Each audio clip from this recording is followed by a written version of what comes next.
What's up, everybody, for another week of Riverman and myself, our nostalgic retro throwback show where we talk about things that we dug, things that we relate upon, our friendship, anything and everything in between. Lately, we've been talking about our favorite directors and doing rankings of stuff like that. By the way, that's a reminder. If you're listening to this live, our Rob Zombie tier list from last week is going to be posted in the morning. But if you're listening to it in post, it's already up, as well as the discussion about Halloween and the Munsters. That's already up as well on YouTube and stuff.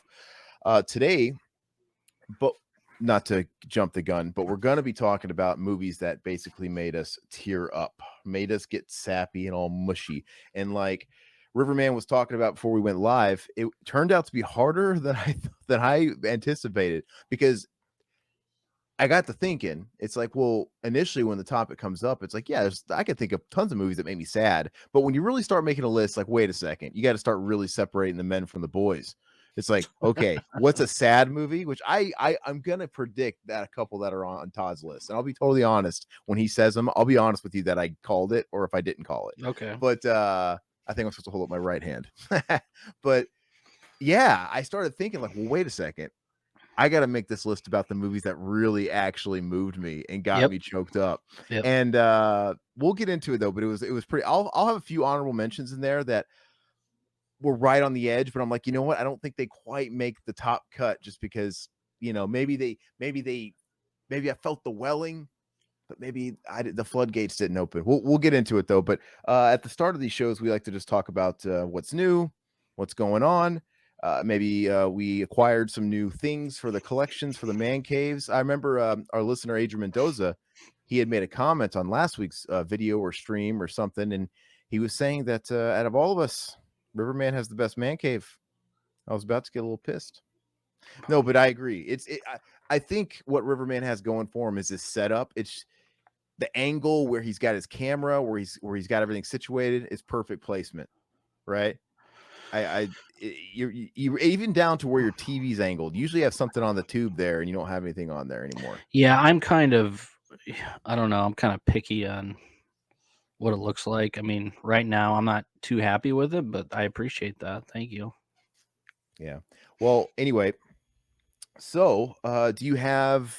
Well, is there anything that's going on that's new? I know we just got done with the Halloween season a week ago. We've officially entered Christmas season. I know we put up our main tree the day after Halloween. Oh, really? Okay. Yeah. Eva's actually putting up with a second tree in the loft area right now, putting her to work. Decorating a palm tree or a cactus? No, come on. We have real trees. Well, no, we have the fake kidding. real trees, the real fake trees.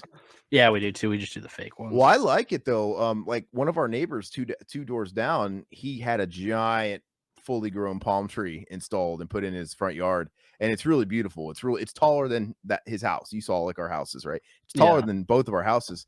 And sure enough, man, he wrapped it with Christmas lights. I think the palm trees look awesome when they wrap them with Christmas lights and stuff. Oh, and you'll absolutely. see that when you come out here, you know, during the season and stuff.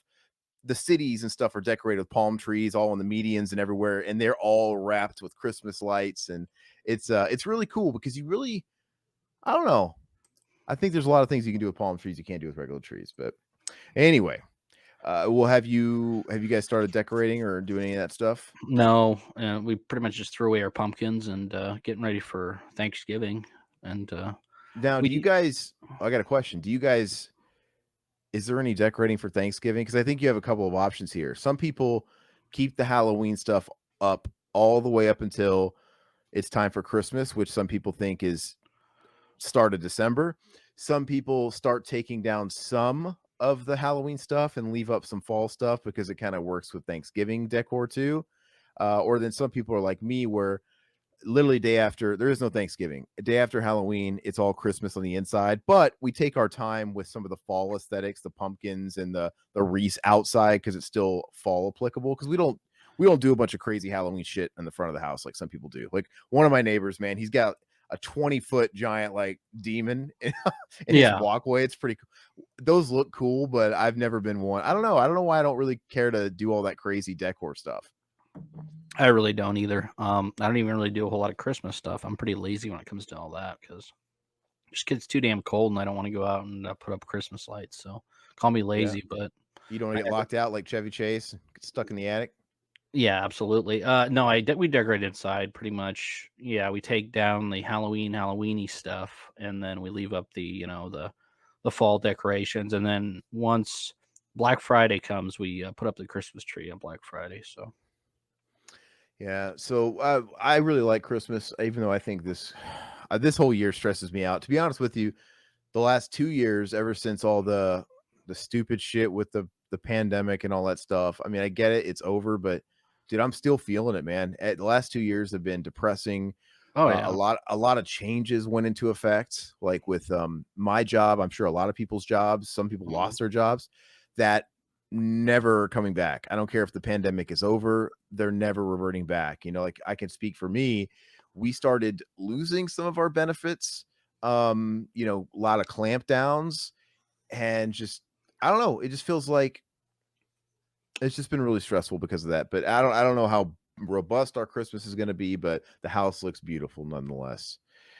Let's say hi to people in the chat really quick before we get too much further. So, what's up, Sean? What's up, Sam? What's up, gamer guys? What's up, Blocko? Blocko. Let me see here. He's saying Christmas stresses you out because you know having a kid plus being a recovering, yeah, in recovery, everyone's pushing all the holiday festivities in your face. I get it.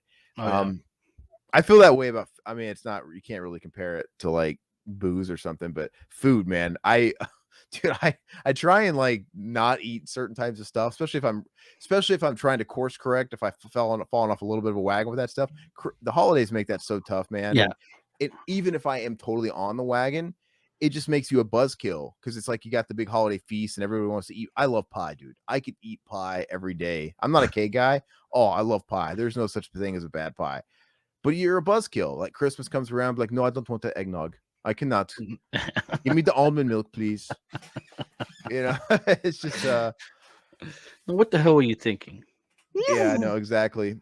Um, but yeah, but it's full in effect over here.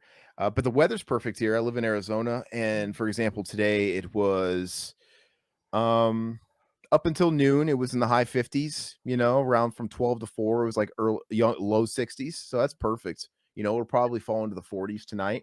I love it. It never really falls below freezing here. So, and we're not even officially in winter yet. So that's really great. That's really nice. Yeah, we got up to 65 here, and then I think this weekend it's supposed to be like 20 or 30 or Yeah. something. We don't see the freezing stuff. So for me, it's constantly hoodie weather, beanie at the coldest when it gets real cold, but that's it. But hey, I meant to ask you this off the record. But I sent you that message. You're more than welcome to come out to AZ in February. I bought 2 tickets to Jerry Cantrell. I bought them regardless, but if you want to come out, Very we could tempting. it's Very tempting. and it do we never get I swear to God, we get every concert under the sun, but it's rare that I actually get a Saturday concert. It's always during the fucking Yeah, work it's week. never usually like And it that. sucks because it's like, oh, I used to live in a town where we seldom got any shows. And now I live somewhere where we get them all, but it doesn't matter because I'm not willing to drive across the fucking city. Because you know, some shows will come to Glen. The big shows will come in my side of the city, Yeah. like, but that because we have the football stadium, we Mhm. got the football stadium, we got the Coyotes Arena, so we'll get those big acts. But for any like club level bands and theater level bands that I love, I got to drive downtown, which ain't so bad, but or like Tempe, man, I got to drive all the way down there, and it's kind of a pain in the ass. But so like we're going to see Elton John this weekend, but he's at the baseball stadium. That's not too bad. That's downtown, That'll be but that's fun. on a Saturday. I can't believe it. But yeah, Jerry Cantrell, he'll be playing February 28th at this place called the Marquee Theater. It's awesome. It's where I saw Meshuggah a few weeks ago. Mm. It's a perfect little venue, man. It's an awesome venue. I really like it. Is it And like I a bar or really something? A bar slash no, theater? Is it they do like have a bar. It's not it's like kind of in the lobby area, but there is a bar. oh, It's okay, it's one of separated by those. some Okay. doors, but Gotcha. it's called the theater, but it really is a club. Mhm. And it's just that they have it's just a really big club. And they do have like a mezzanine, but it's really just one balcony section where people can hang out and drink. And it's hard to describe. It's not really a theater, but it's a great venue. It's awesome. Awesome. And also it's all GA, but the floor is at a slope, right? So you have a great Okay. view. Like it's a Yep. slopey. I love it, man. So that's cool. Anyway, that's on a Saturday. If you wanted to have a wild hair and come out here, man, that'd be fun just for a weekend, even if it was. But I bought 2 tickets. I love what he's doing, by the way, on this. This is the last run of dates for that Brighton tour, and then Oh, he's gonna really? go back into Alice and do that stuff. But I saw some footage and stuff, and I had to go, man, because it's really cool. It's a real like they're sitting on stools and shit. It's real like mellow. It's a nice mellow. He's Yeah. got a great band right now, man. And more importantly, I thought about you because it's full circle. We saw Jerry in band camp, dude. Oh, yeah, We yeah. saw we saw Jerry in high school when we got all bored the blisters, and I'm like, oh, it would be funny to see Jerry because like I never thought I'd get to see Jerry solo again. Yeah. I didn't, because he hasn't had a solo album since then. And then he comes out with this Brighton album last year. That's amazing. I love it. And the thing about the time that we saw him is this is when kind of Alice in Chains was broke up, but not broke up. They were like in this weird limbo period, and then Lane Staley just died. Yeah. And so when we saw him, that was his second solo album, and I loved Boggy Depot and I liked the new album, but he only ended up playing Anger Rising from the new album. He might Mhm. have played one more. I can't, maybe it was like Bargain Basement Howard Hughes, maybe, but all I remember is Anger Rising. And then the Mhm. rest of it was Alice in Chains, which at the time I thought I was never going to get to see Alice in Chains in my life because I thought they were done. So I was happy. But as I got older, I'm like, well, man, I'm kind of sad I didn't get to really see a true Jerry Cantrell solo set with like Boggy Depot. Yeah, And but it was that's when kinda cool because it was a kind of a tribute to Lane Staley. It was like it was like a week after he died or something. It was, like, really quick. but on this tour though, now that Alice is back and all that stuff, he's not playing Alice in Chains. He's playing stuff Mhm. from Boggy, Degradation, just his 3 solo albums. Yeah. Like I saw footage, he was playing like My Song and stuff like that. I'm like, oh, Dick Eye. It's like this is great, man. So anyway, the offers on the table there. And I think it'd be really cheap to come out here in the winter, just saying. All right. So have you got anything new? You watched anything new? You picked up any new flicks or records or anything like that? I haven't really watched a whole lot. I did get some, stuff in the mail. Some of the stuff was this leftover Scream Factory stuff that's been trickling in, and then Oh yeah. See, I got all my stuff in my second wallet, my second order. The first one I got one thing, the next one everything came. So some of the other ones are just been random stuff that showed up that I pre-ordered a while back and, just showed up, so I can jump in if you want me to. yeah, go ahead and jump in. What's up, Mendoza? I want to say hi to him real quick. He came in. We know you love Dick Eye, bro. First one I got on the Shout sale that was, like, over a month and a half ago. They finally sent this stuff out was I love this movie. It's great. Ginger Snaps. I don't know I if you've ever seen almost it. got it. I Yeah, love it. I love it. It's one of the better werewolf movies. I don't think the werewolf genre has that many good movies, to be honest with you. And it's one of the few Oh, that are good. the case is cracked. Great. Yeah. Well, you know what? When I remember during the pandemic, not to keep talking about that, there was a shortage of supplies, and so I had made a purchase from Arrow during their sale. Maybe it was last year or the year before, and they were pressing all their movies with the shitty blue cases Oh, yeah. because they just ran out. And I it's got like, some of yeah, this, those. and it Yeah, looks weird. So yeah. I legit, when they came back in stock, they would stock them to where you could buy the cases on their website like usual, but they weren't like. But the movies and stuff they pressed with the blue cases were still on the market, so it was still kind of hard to get like a new good one. So I bought a whole bunch of clear cases to literally swap out, and I did that. So while I was doing that, I actually went and I bought a whole bunch of all kinds of cases just for that. Right? If I get a Oh, yeah. cracked one, I have because when I bought them in bulk, it really wasn't too bad in price. But Yeah, yeah, hopefully. anyway, I love ginger snaps. I thought about it. I don't know why I didn't pull the trigger because the bill was getting so high. I'm like, God, I got to make some No, I cuts, hear you. man. I I hear was you. like, Night of the Comet. It was a great movie. I don't know if you've seen it. oh yeah, dude. Night of the Comet's great. Night of the Comets, I think is super fun, and it's a Yeah. PG-13 movie, Yep, which is yep. funny because it's so 80s. I think it's a good time. I don't know. I really really like that movie actually. And just the atmosphere and everything is just fantastic, so Yeah, and it doesn't need violence or anything. It's not even no. R-rated to be fun. Hey, what's up, Slimy Green Creep Machine? I don't know if I've A seen you around these parts, bro. couple of these I just got on Amazon sale. Here's a few. I got the so this was on sale for like $10 a few days ago and it just showed up today. See Poltergeist 4K. Oh, cool. So I got that one. This one was $7. I got this on the Amazon sale. I haven't seen it yet, but I've been wanting to see it, and I've heard mixed things about it. But I've been wanting to watch it for a while. Interstellar. Yeah. I don't know if you've seen that yet. Nope. And then yeah, my pre-order finally came in. Yo, Slimy, why is Night of the Comet a bummer? He says it's a bummer. I don't think it is. I think it's great. Yeah, dude. The Top Gun. Did I show that last week? I think you might have. Yeah, yeah. I got it, and I actually watched that. I'll talk about it. I watched it with my mom actually. Yeah, I'm watching that with the wife on Friday actually. And then these were I ordered this one on a Kino sale with a couple other Kinos, but I didn't grab those. It's New Year's Evil. I haven't seen New Year's Evil in a while, so that that's pretty recent. And this last one I pre-ordered. Some people like this movie. I freaking love it. I mean, we've talked about it ad nauseum. And this 4K just came out, and I usually don't buy like some of these more expensive 4Ks from the boutiques because they're too expensive. But this one I couldn't pass up. I need it in my collection. It's the Amityville Horror 4K. Wait, who put that out? Vinegar Syndrome. When did that drop? Like a month ago. Wait, I'm sorry. Was it on sale? No, it was on sale. No. Okay. Yeah. Wow. I have to get that too. Yeah, because I love the movie. I love the slow burn of it. And this transfer, I guess, I did a lot of research on it, and they're saying like it's freaking amazing looking. So I'm looking forward to watching it because the last time I watched it, which I never got it on Blu-ray, was on a shitty DVD, and it looked like crap, of course. So I'm really looking forward to rewatching it. No, that's cool. Is that all? Because Yeah, that's it. Because we're gonna have some repeats because I got a couple of the things you did That's too fine. that were on sale. Yeah.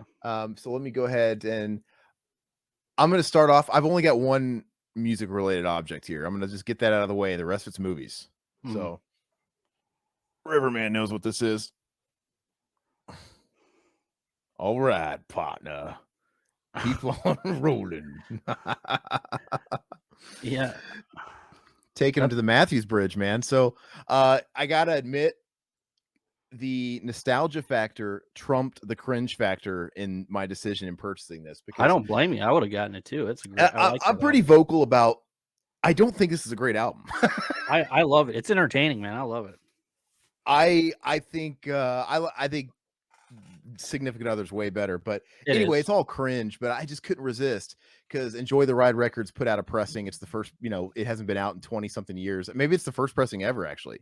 I think maybe that's what they were saying. I'm not sure, yeah. but and there was like kind of a minor controversy going on because the morning that the order was going to go live, which by the way, no one could get them. I was in there like 5 minutes. I set my alarm. I'm like, you know what? And then there was people that are ordering it right in the dot, and they were getting yanked from their carts and stuff. So I got real lucky because they sold out fast. Mhm. But basically, the morning right before they were going to go live, Fred Durst started shit talking him on Instagram. Really? Like he tagged them saying, "Hey, these fucking bootleggers, this is fake. Don't buy this shit." And and then of course people were actually attacking Fred Durst, like, you boomer, they're actually legit. They've put out many pressings or whatever. And they kind of went back and forth, and he was shit talking in the comments of their stuff. But then he ended up updating it before it. I think it was before they actually went on sale. And he basically said, yeah, I called their owner. He's a really nice guy. He's like, basically, yeah, he's dumb. He doesn't understand, like, they don't need his blessing. Whoever owns the rights, that they went through the proper legal channels, and he had to get humbled and talk to him and said, yeah, they went through the proper legal channels, so you can be sure that what you're getting from them is quality, but you guys we're going to plan our own release, so just stay tuned and we'll get you the real deal. I'm like, it's not going to be any better. It's like, actually, this is beautiful. This packaging is beautiful. The discs look great. The vinyl themselves look great. I'm happy with it, and it sounds great. So yeah, whatever. No, I'll get that once Fred releases it. I hope he releases all of them.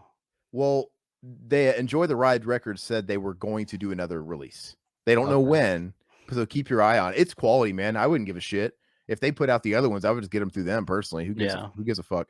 But anyway, now the rest of these are going to be movies. I'm just going to go ahead and knock out the ones that you said, because I've got some repeats in here. Let me find them. Starting with, I got Interstellar too, Oh, right? you did? Okay. Same deal. Yeah, I'd never seen it. I'm like, you know what? For the what was it 79 799? Yeah, yeah. Yeah, for that price, I'll give it a whirl. I don't know why I was never too in because I this has been streaming. Like I could have watched this anytime. I don't know why I wasn't too drawn to it. And I like science fiction type stuff. I just I think I had Nolan burnout. And I'm like, I just don't Yeah. I have no desire. And then I also got you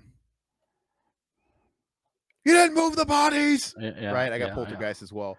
For 10 And bucks, man, those sales are crazy was for it like 10 2 was it hours. 10 bucks or was it Yeah. 7.99? This Interstellar was 7 and the other one was 9.99. I don't remember. That's Yeah. crazy, dude. So I That got just that. came out. And I went ahead and got Lost Boys. Yep, I have that, yeah. Yeah. And then and these are flicks I was not going to really rush out to get because I've seen them so many Lost Boys. I've seen this movie so many times and it's readily available on HBO. It's probably always going to be streaming. So I needed a deal like this to get Looks me to pull really the good, trigger. though. And then so those sales are stressful because even Goat, like our buddy Goat in our chat, you had let us know you'd shared because we all follow similar 4K groups and stuff that let people know of these drops, and then you alerted us. And luckily, I jumped on it. I got everything I wanted, but I guess Goat literally tried to get stuff like 20, 30 minutes later, and everything was back up to full price. So, he says the Yeah. conspiracy he thinks is they do that to get the shit in the algorithms, right, on Google and shit like that, and get Prob traffic driven. Yeah, that makes sense. Because I don't think they really because it's I wonder if because they didn't run out of the product, the prices No. just changed. I wonder if they only set aside a certain amount and they sell through that and then it goes back up if it's pre-planned like that or if it's literally just for a certain time. But I feel like I never get lucky with that because I'm in Arizona and everybody else in our little clique is in a different time zone. Everybody's either well, in the case of this, 2 or 3 hours ahead of me now that you guys have the time change, 1 and 2 Yeah. hours ahead of me.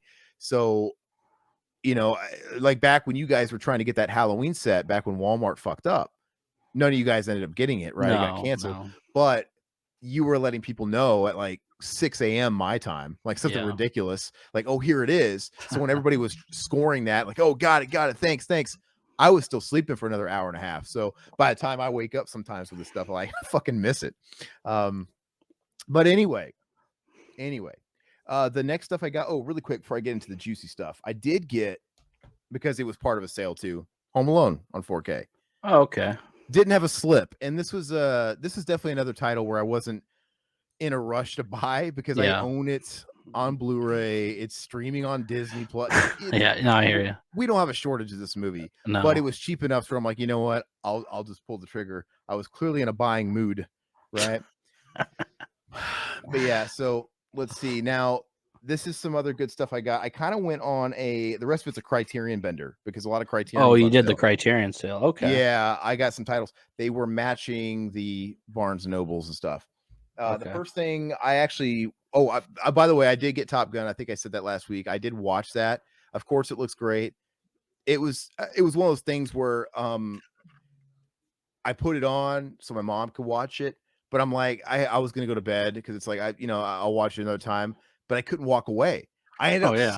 I ended up standing in my kitchen, leaning up against the counter for 2 fucking hours because I could not. I was like, well, I got to stay for this next part. Oh, I got to see this next part, dude. The whole movie went by. I remember I was telling Eva like, okay, I'm coming right back up to bed. I never came back, dude. She probably fell asleep, but I never came back. But that's the sign of a fun movie, right? When you Yeah. can't walk away. Best Hey, movie of the year.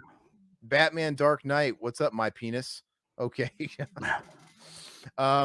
Anyway, the first Criterion flick I got was Drive My Car. I haven't seen that. It's a Japanese flick, and I had heard nice things about it, but you know what? I didn't even realize that last year it was like a big Oscar movie. Because I don't follow the Oscar stuff anymore. I just don't. Yeah. But I guess this was nominated for best foreign film, and I think maybe was it nominated for best picture too, or like best director, like the actual big award. It had some big accolades behind it, and I had no idea. I just it's just always weird when we have these movies that go to Criterion. Remember when Criterion, it used to be like a thing, like it felt like more of a bigger deal. Now we get movies that are like 6 months old that go to Criterion right away. Yeah. It's kind of odd. Anyway, I watched this movie and I like foreign films. I'm starting to get into that mood again. I go through phases where I like to read while I watch flicks, and I liked it. When you go on Letterboxd, this movie has pretty much unanimous 8, 9s, and 10s. Hmm. And I don't look at that stuff prior to watching it, but I watched it. I'm like, you know what? For me, I had to give it a 6 just because it's really good in a lot of ways. But Todd, I'm not shitting you. This movie's 3 hours long. Oh, jeez. It's a drama too. It's a Hmm. heavy drama.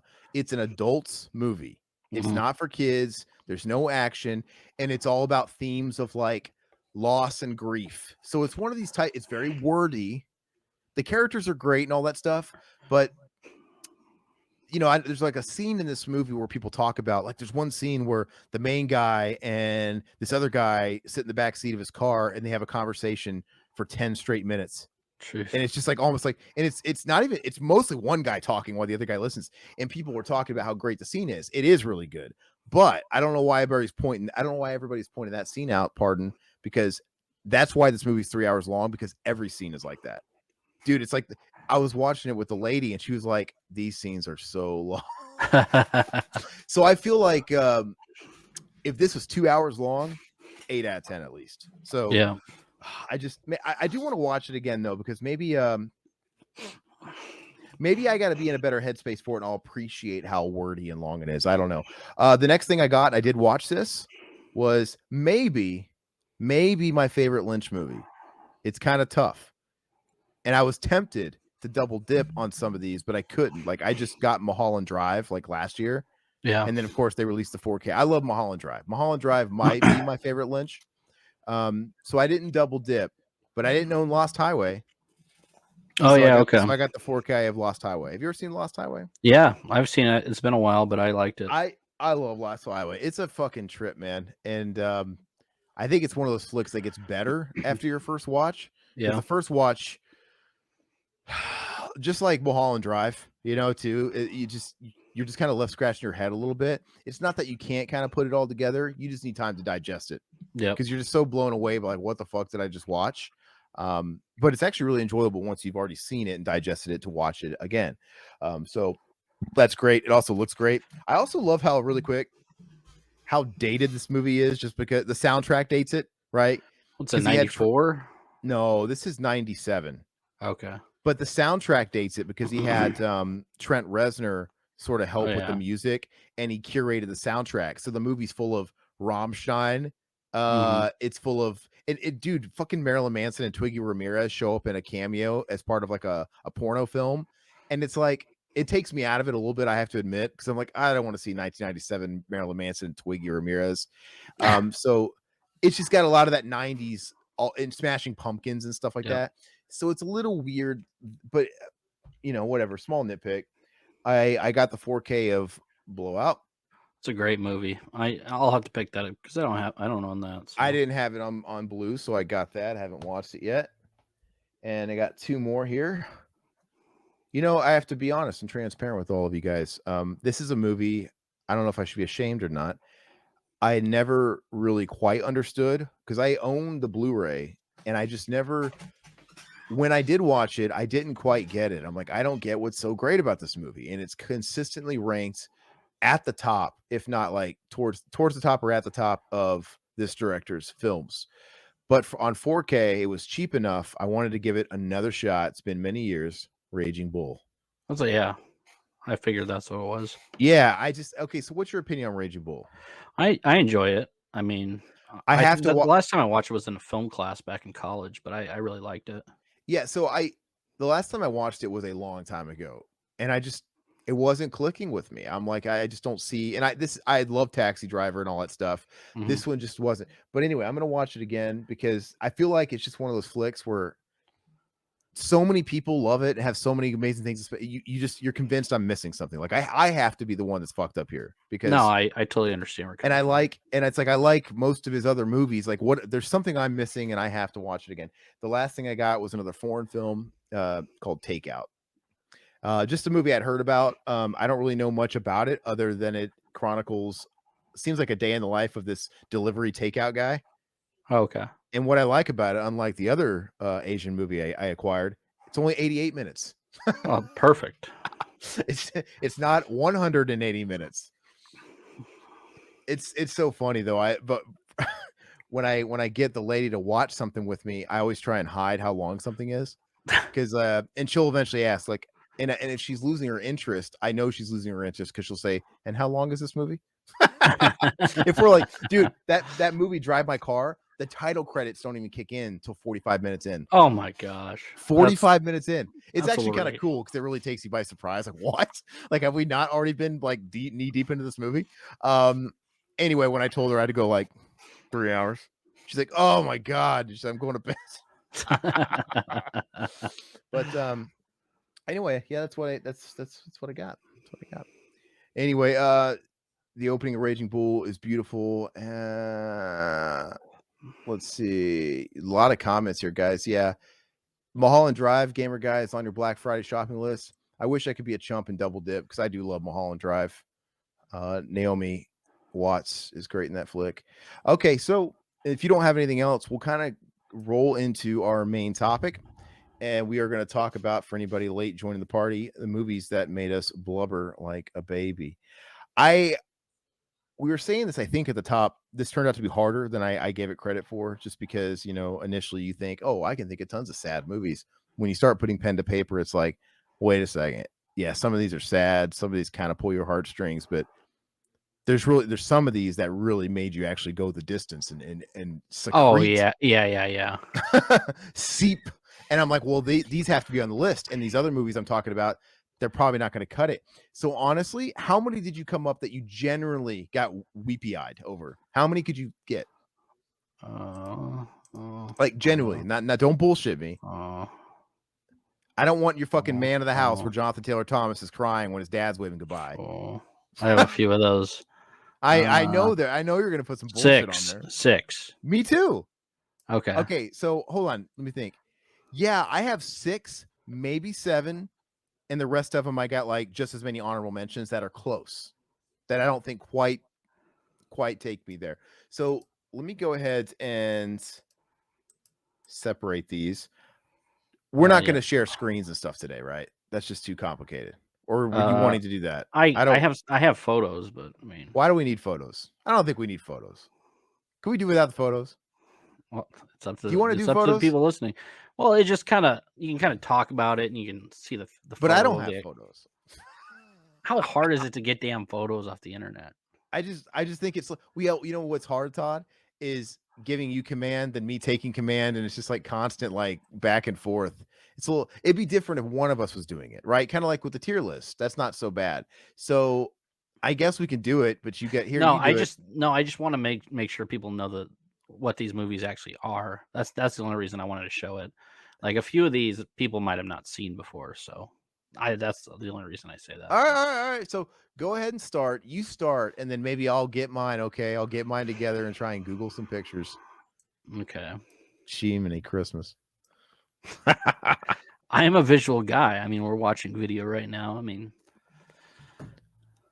okay, so let me start out with one of my favorites, one of my all-time favorites. This one was a childhood favorite that used to make me weepy when I was a child, and still to this day, it kind of still does. But hold on real quick.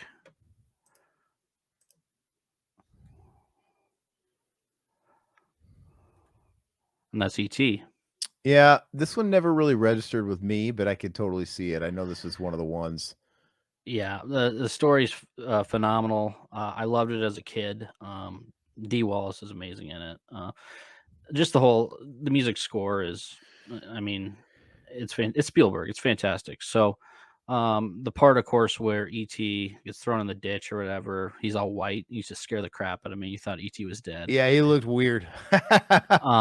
Always tugged at my heartstrings, and then at the end when he leaves and tells Elliot goodbye, and they're all giving him hugs and stuff. I mean, the waterworks start to go. So this is one that always gets me at that. I don't know if it's the music, it's everything about that scene just really gets me. I've always wanted to appreciate this movie more because I like blockbuster Steven Spielberg, right? Yeah. There's 2 Steven Spielbergs. There's Oscar bait Steven Spielberg and there's blockbuster Steven Spielberg.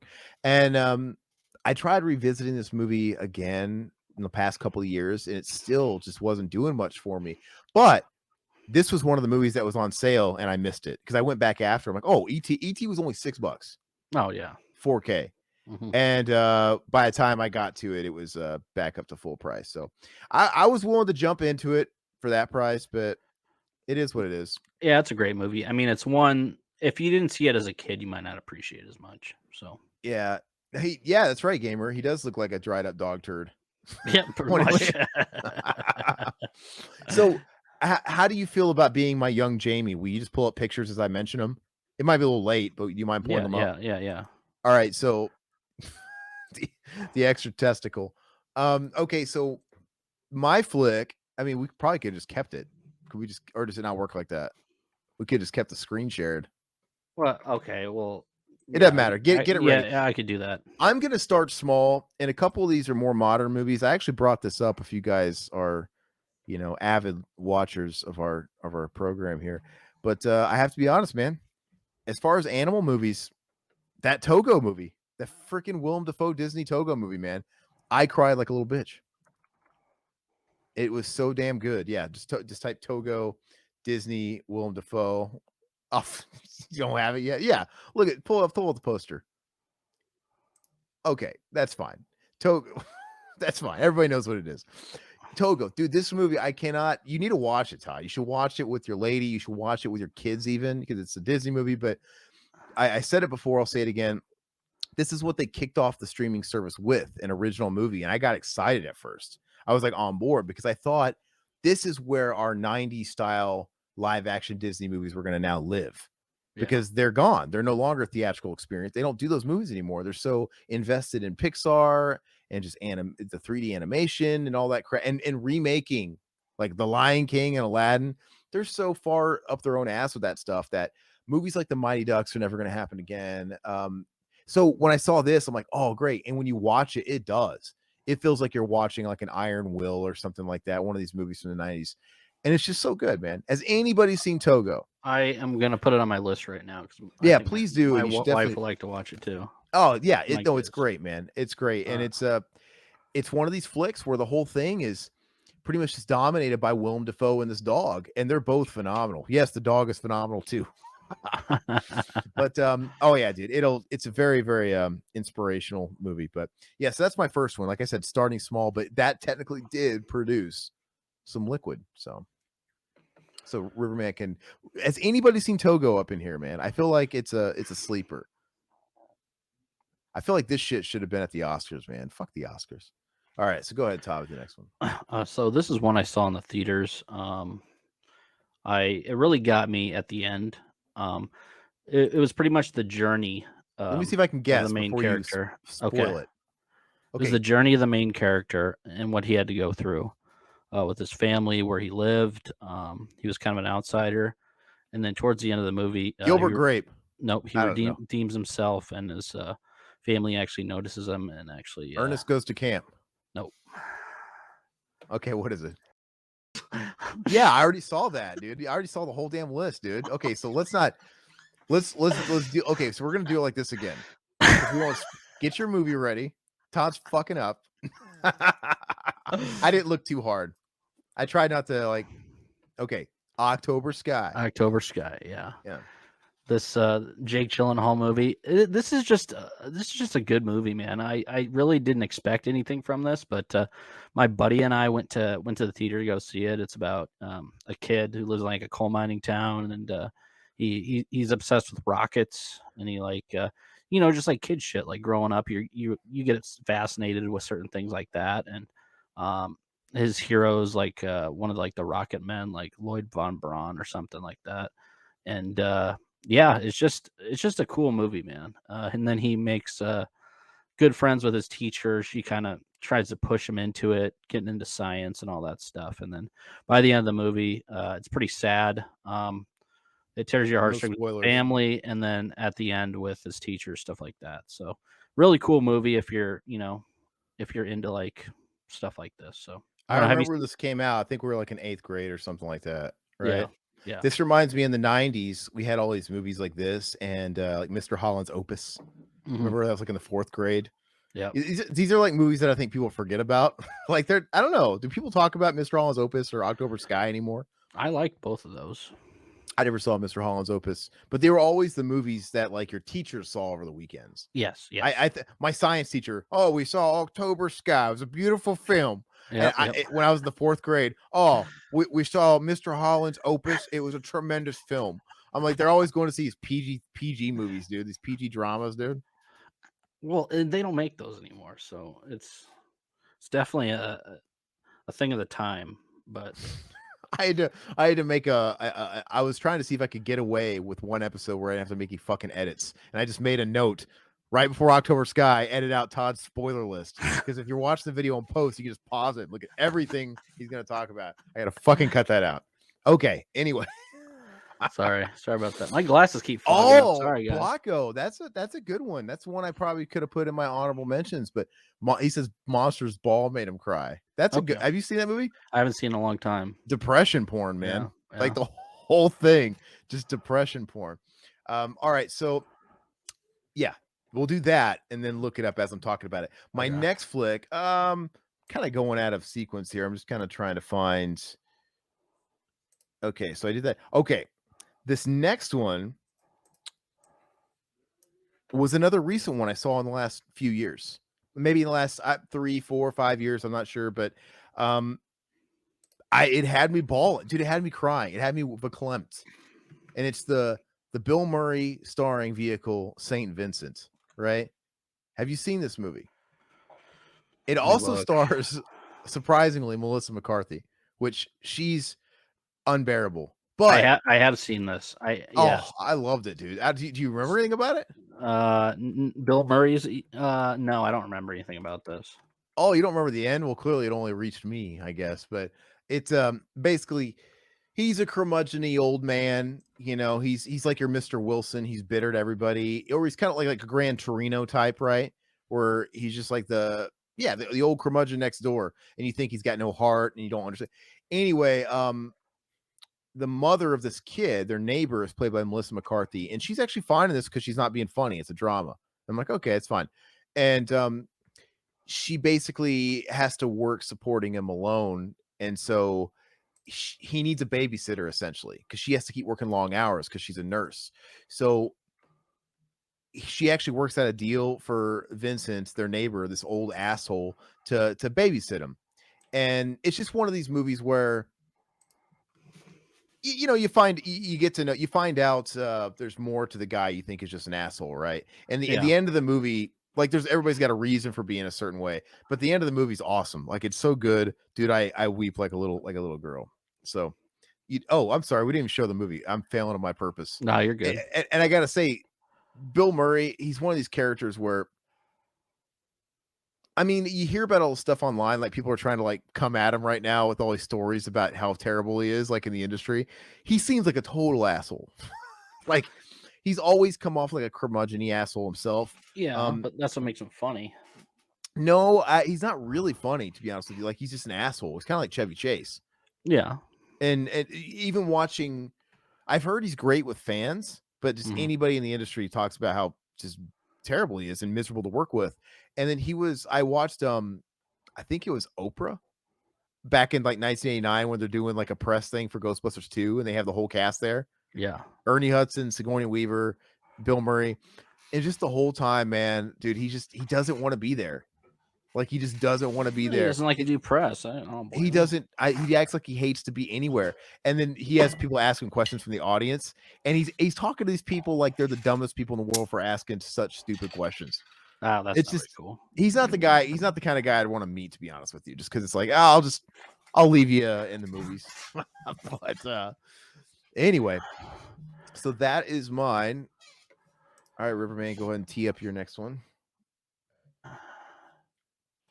So my next one went through October Sky. This one, I saw this in the theaters, and this just, man, this one had me kind of blubbering at the end. This one had at the time 2 really big actors, 3 actually. One of the main actors was coming off one of the biggest roles of the '90s when it comes to horror films. But this movie is. Let me share my screen. Oh, okay. Pay it forward.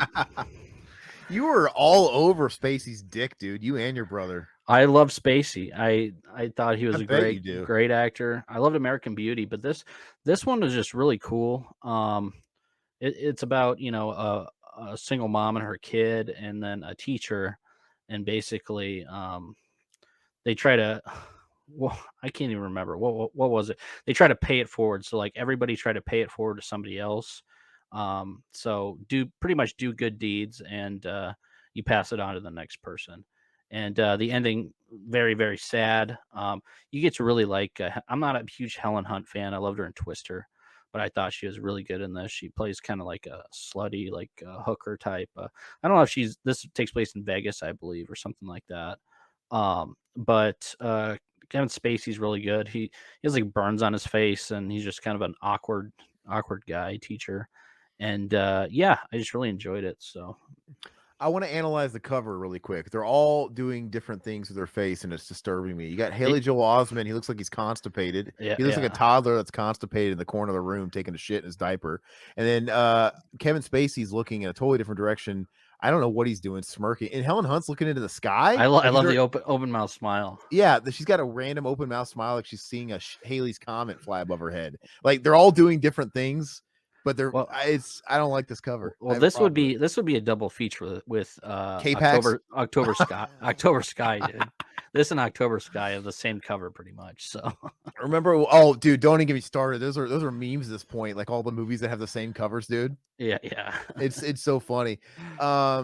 What's it called? This is a period where, yeah, off the heels of what is it called? As Good as It Gets.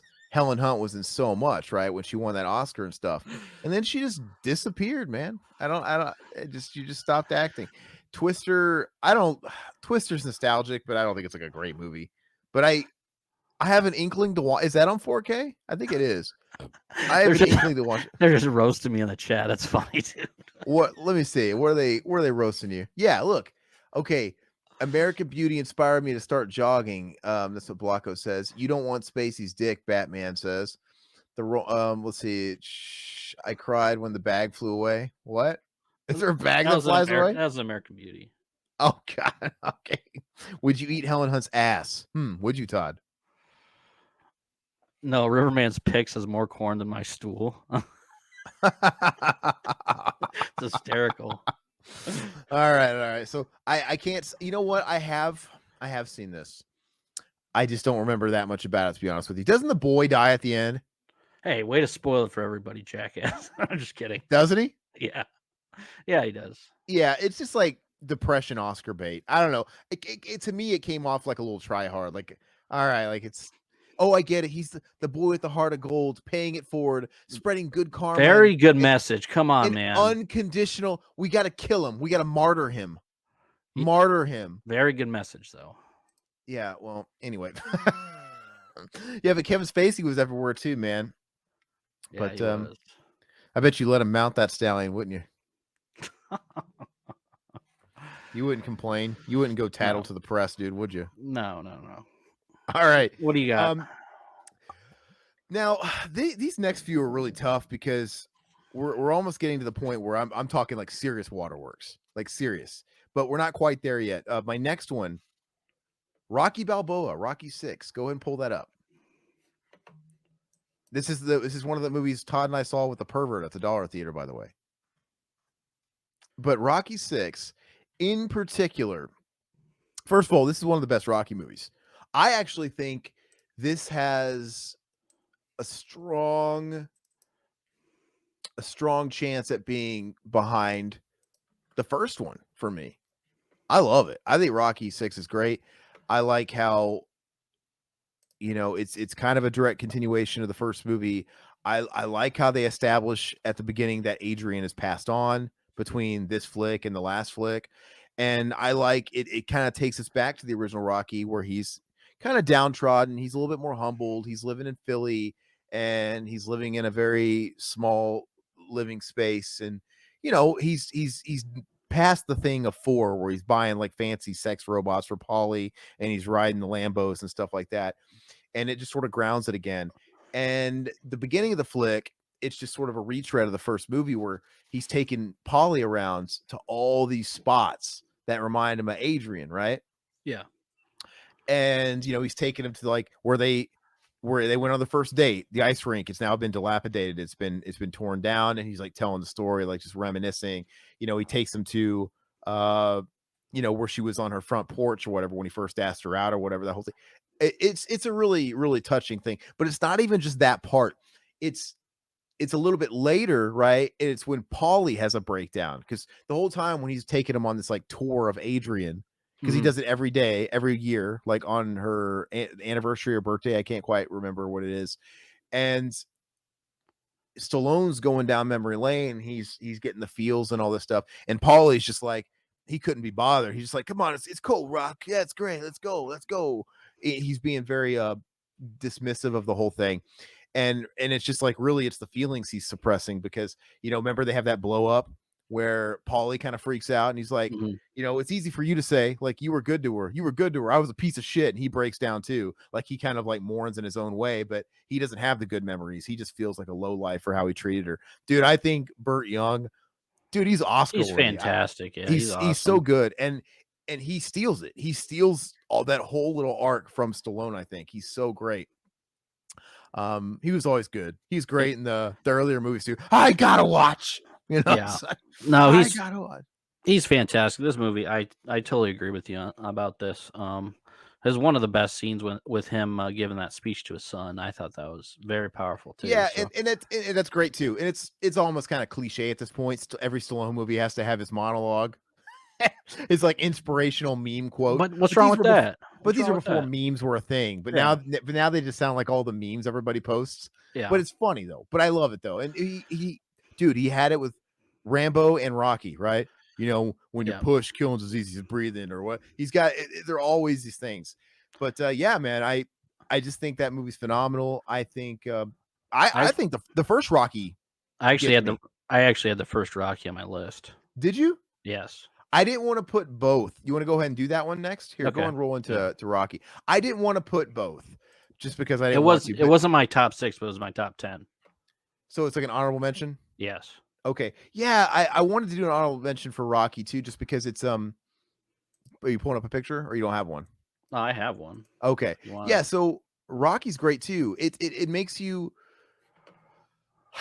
I love it because the emotions it makes you feel, they're not cheap. They're not fucking Haley Joel Osment dying Yeah. to me, which is a little cheap, right? This Yeah. is these are real feelings. Oh, These are a yeah. guy that are kind of like at a low point, a breaking point where he feels like a loser, man.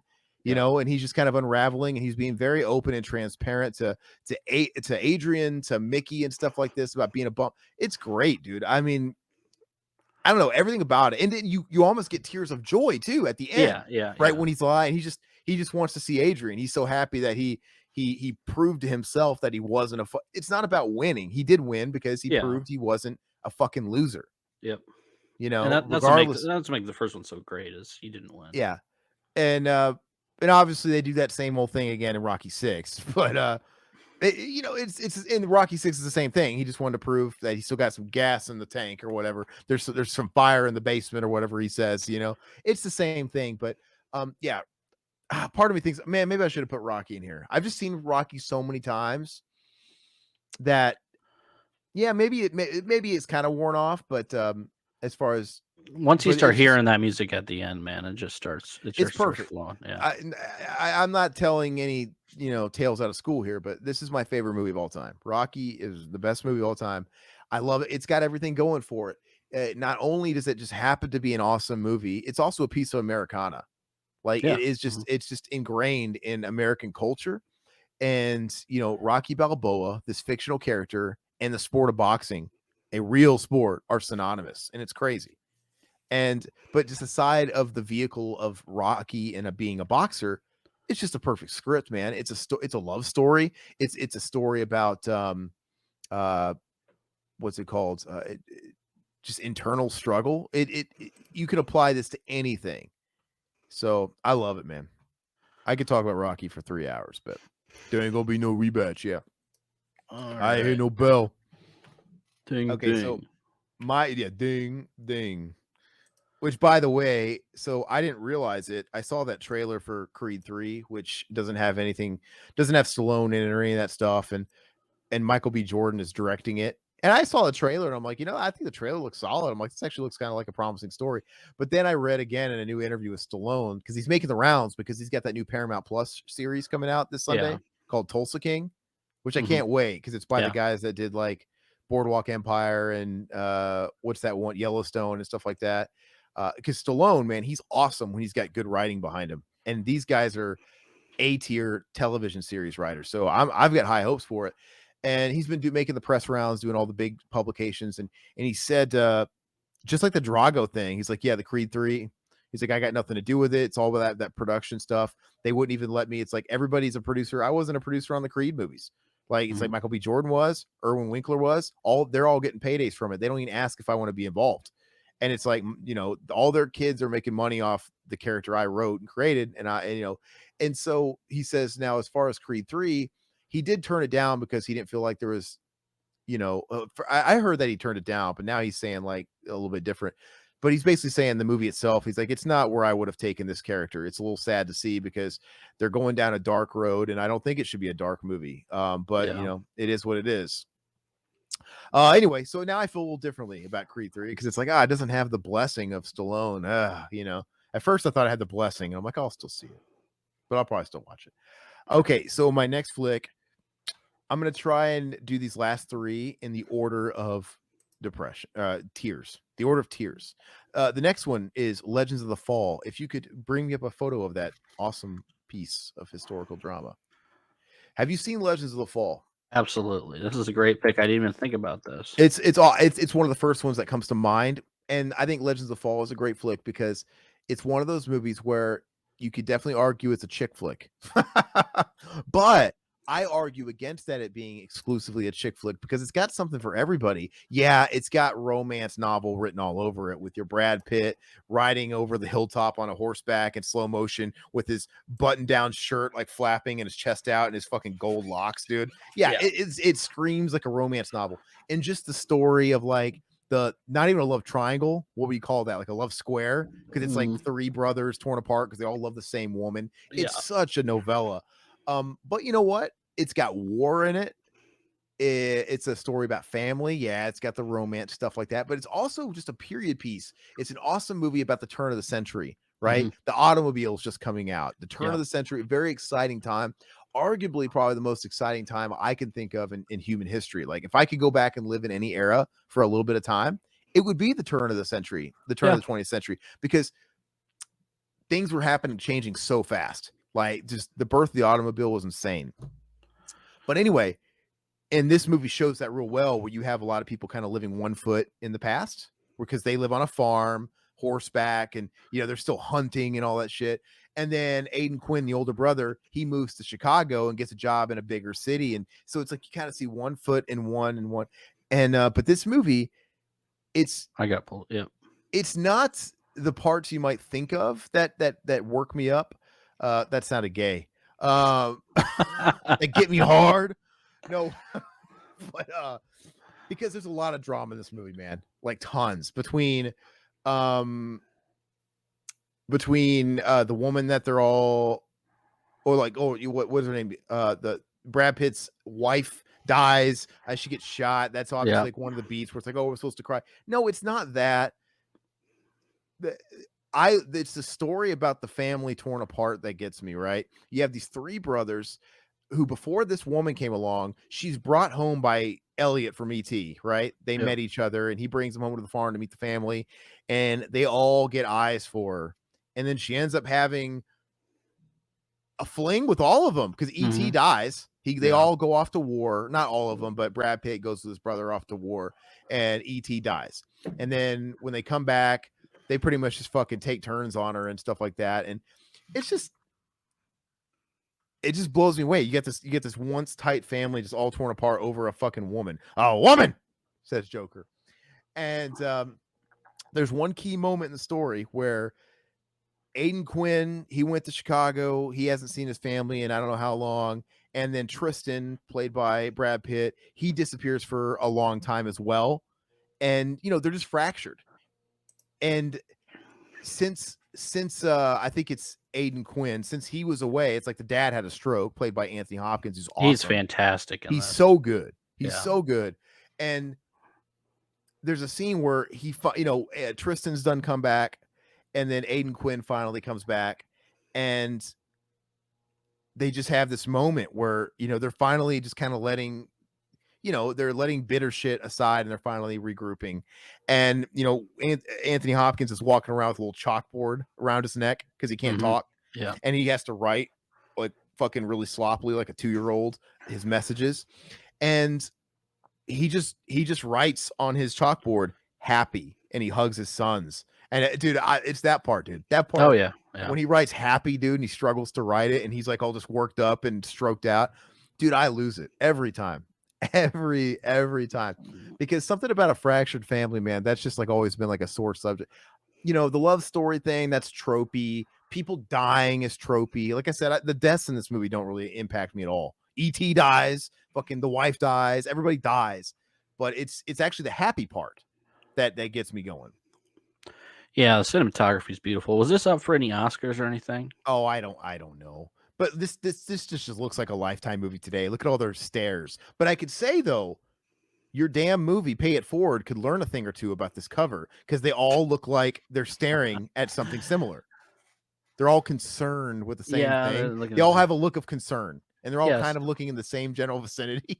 Yeah, I can see Dude, that. I can't get over that cover, dude. One of them's constipated, one of them's like thinking about what he wants to eat for lunch, and the other one's like fucking looking at shooting stars above her like an idiot. Brad Pitt should have showed his long locks in this picture. 'Cause his long Brett, hair was awesome, dude. yeah, he's got really long hair in this, and he kills a bear. Yeah. It's like I don't know. He's just this is peak Brad Pitt when he was really coming in to be this A-list. He's still kind of a newcomer. This is early 90s. Was it 94? 94. So yeah, he had been around for a couple of years, but this is still early Brad Pitt, and this is when he was heartthrob Brad Pitt. So like your moms loved Brad Pitt back then, your aunts, everybody wanted to be with Brad Pitt. No, it was Robert Redford was my parents and my grandparents. Oh, I love Robert Redford. My grandma was obsessed with him, dude. She had to think for Robert Redford. I could take every inch of him. Okay. That's horrible, dude. All right. So yeah, this is a great flick if you guys haven't seen it yet. Batman Legend of My Penis. Exactly. And would we eat her ass though? Whose ass? Brad Pitt's ass? That's not a her. Anthony Hopkins' ass? I like how E.T. doesn't get a spot on this cover, by the way. Yeah, and well, I guess he was coming off what AT was like 10 years prior. So. Yeah, I don't know. But anyway, everybody in the movie is fantastic. I love the flick. And it's a great movie because it's a movie you can watch with a lady and not be totally just like wanting to slit your wrists over it. Pardon my French. Obviously, I'm not serious about that, but it's not like watching 50 Shades of Grey or Twilight. It's like, right? That was a really good pick. This next one is one of my all-time favorite movies and specific genre of film. I grew up with this movie. My brother loved this movie. Watched it a million times. I'm sure there's some people that appreciate it in the community. There's a lot of people that appreciate it, but let me share it.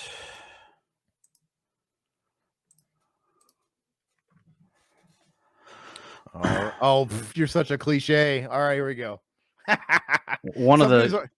They were already saying this in the comments earlier, dude. They're all going, Rudy, Rudy. It's just this is like Brian's song for the next generation. It's one of the greatest. I think it's the greatest sports movie of all time. Really? It's a good movie. The Jerry Goldsmith score in this is probably one of my favorites of all time too. He's one of the greats, yeah. This is phenomenal. Sean Astin, I love Sean Astin. This is pretty much the only thing I like him in. I love the story of Rudy. I love the old Midwestern Indiana town or whatever they grow up in. Very relatable to a lot of stuff when it comes to that. And then of course you had the family that worked in the factory, and then Rudy was a dumb kid who wanted to go to college to play football, and he wasn't smart enough, so he worked in the steel mill. and basically saved up his money after one of his buddies died, and he ran off to Notre Dame because that was his number one goal. So he couldn't get into Notre Dame, so he had to go to community college first at Holy Cross. He went there for 2 years, and then finally, three-fourths of the way through the movie, finally got the grades to get into Notre Dame. And then ever since then, he tried to walk on the football team, and they used to kick the shit out of him every day, which relatable when I played football in like middle school and stuff. That's how I get my shit kicked out of me every day. So very relatable when it comes to that. And then the ending is just it's Inspirational. one of the best It's inspirational endings there is. and I gotta So and it's totally stock and formula at this point to have the inspirational sports movie has the same beats and it's got, but I'm a sucker for him, man. absolutely, Even if you know it's gonna be one of those movies, you're a sucker for them. yeah, You you get want in to the because mood they for make you those. feel good. They, I Yep. don't care what it is, but yeah, Rudy's great. I I thought about Rudy, of course. There's movies I thought about that are kind of obvious ones, but I'm like, I had to really trim it down. I'm like, well, did it make me really cry? Did it hit me in the feels, or did it touch a nerve? That's the difference. This And one this movie touches a nerve every time for for me. you, yeah. So Yeah. for me, it didn't make my list, but it definitely hits the beats, man. And all right, so my next one, if you want to get it ready for me, really quick, just like my last pick, these tears are not tears of sadness. I get teary eyed a lot of times at the tears of joy, right? The happiness. Just like in Legends of the Fall, it's them coming together that really touches me. And same with this movie, man. It's I think it came out like a decade ago, maybe a little longer, but Warrior, that movie with Nick Nolte and Tom Hardy and Joel Edgerton. Have you seen that, River? I don't remember it.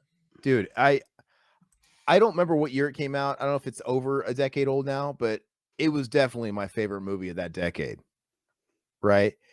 And this is another movie, man, where it's about a family. It's about a family that is just torn apart, and it's got a great story. It's kind of like a Rocky where they're using the sport of MMA this time as sort of your vehicle to tell the story about the people involved. And Nick Nolte is absolutely fantastic.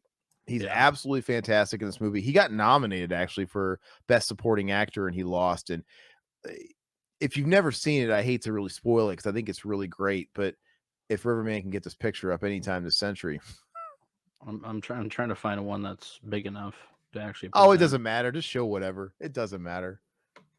They'll get the point, man. Okay. All right. Yeah, they'll get the point. But the thing about the Warrior is, without giving any spoilers, 'cause I really think you guys should all watch it, and I think Todd should watch it. So I'll try and be as vague as possible. Jeez, Todd. Gee. Okay. All right.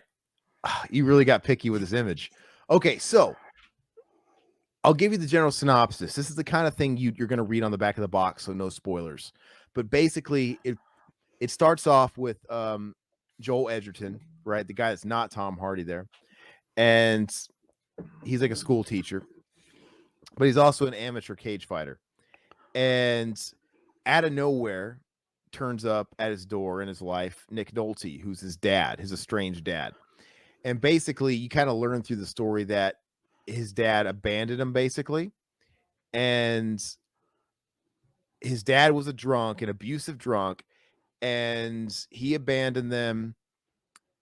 And then Tom Hardy was left with his mother, and Joel Edgerton left them. And I think he got married young. So they all kind of split apart. And so Tom Hardy was left alone with his mother who was dying.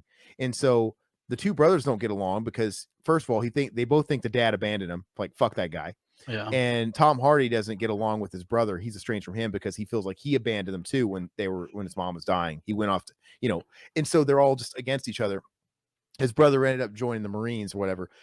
Anyway, Tom Hardy and him, they both are into MMA, and they're both kind of like going for the same thing. And Nick Nolte he's trying to get back in their lives, and Joel Edgerton wants nothing to do with them. He's an awesome fight trainer, so Tom Hardy begrudgingly lets him train him, but he like fucking hates him the whole movie. He's still like, I don't love you, I fucking hate you, but he also wants his help to train. So the whole movie, you got Nick Nolte just trying to make amends for his past sins, and he's reformed. He's sober. He's never met his grandkids, and he's a broken down old man. It's so great. You just feel for him. Hmm. So I don't want to spoil it, but there's a couple of scenes I wish I could talk about that get me every fucking time, man. There's two. This movie has two of them. That's why Okay. it's so high on the list. There's a scene between him and Tom Hardy that Dick Nolte and Tom Hardy. Dude, I break down like a baby. And the very end, dude, the very, very, very end breaks me down. So I don't know. Yeah, Mendoza, put it on your watch list. Definitely watch it. It's amazing. Todd, watch it so we can talk about it because can't believe you haven't seen it. But Nick Nolte became one of my favorite actors out of this movie. Let's just say that. He is solid. Yeah, and I never really cared about it before that, but this movie is so good. He was good in Blue Chips. I know that. All right. So my next one. Let's see. No, I would not eat Nick Nolte's ass, Batman. Before you ask, that's probably what's Gross. like, oh, yeah, put some jelly on that ass. That's how he talks. He sounds like Assy McGee. He sounds like an ass. So this is one that I might have mentioned last week, but I have to share about it. Here's my screen.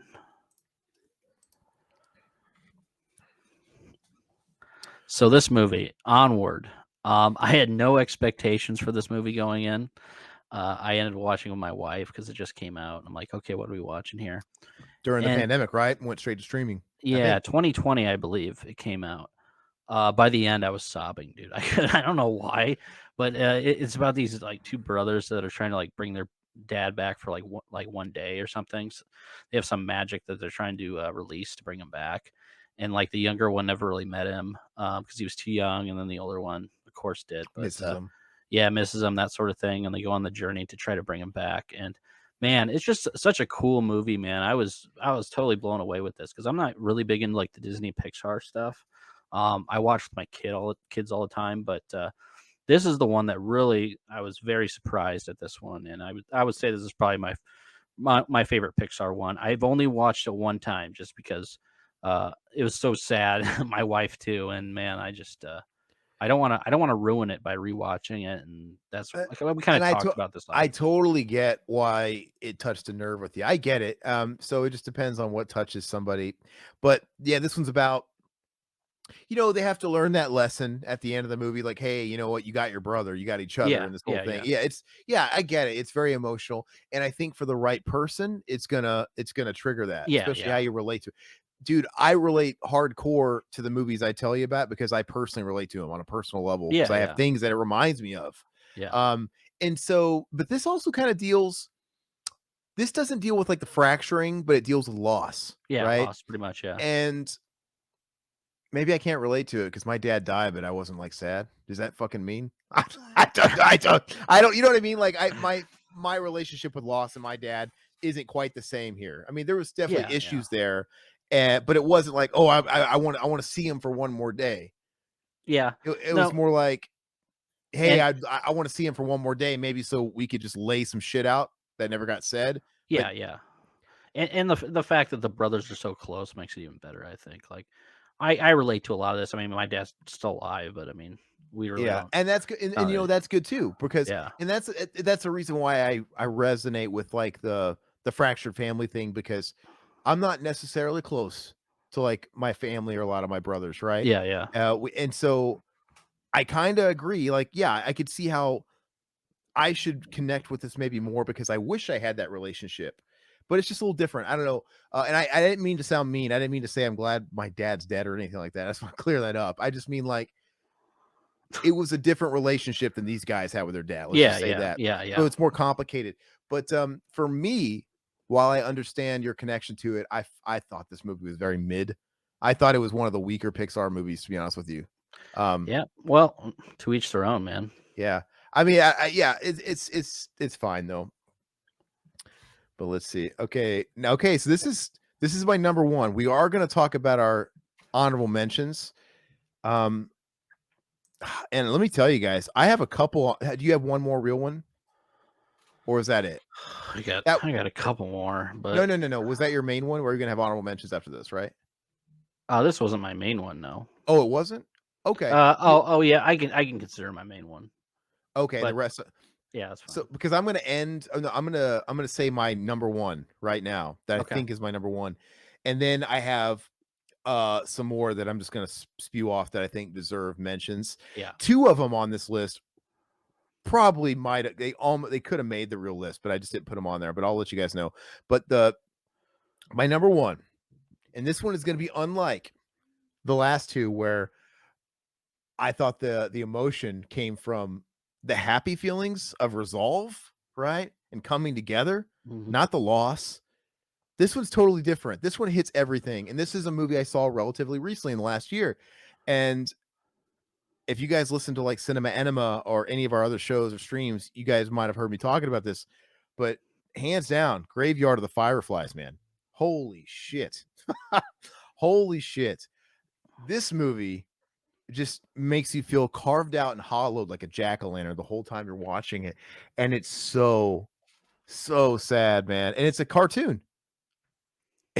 It's an animated movie. It's a Japanese animated. It's a Studio Ghibli movie, and I can't say enough about it. I mean, let me know when you have a picture pulled up for everybody, but it's a 10 out of 10. It's just it's a master Really? film. Oh, dude, it's so good. It's so fucking good. And it just touches on so many sensitive issues, right?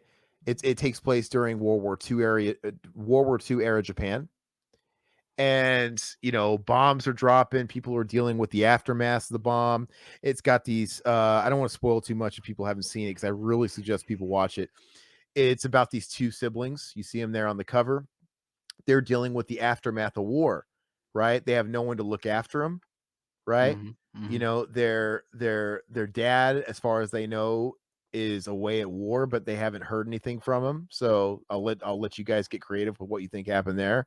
But they're left alone. They're in a war-torn Japan, and they're left to fend for themselves. And this boy, who's like an early teen, maybe he's like, I don't know, I don't remember how old he is. He might be 10, 11, but his sister's a toddler, and he's taking care of her alone. And you just kind of go through their struggle, and just Mhm.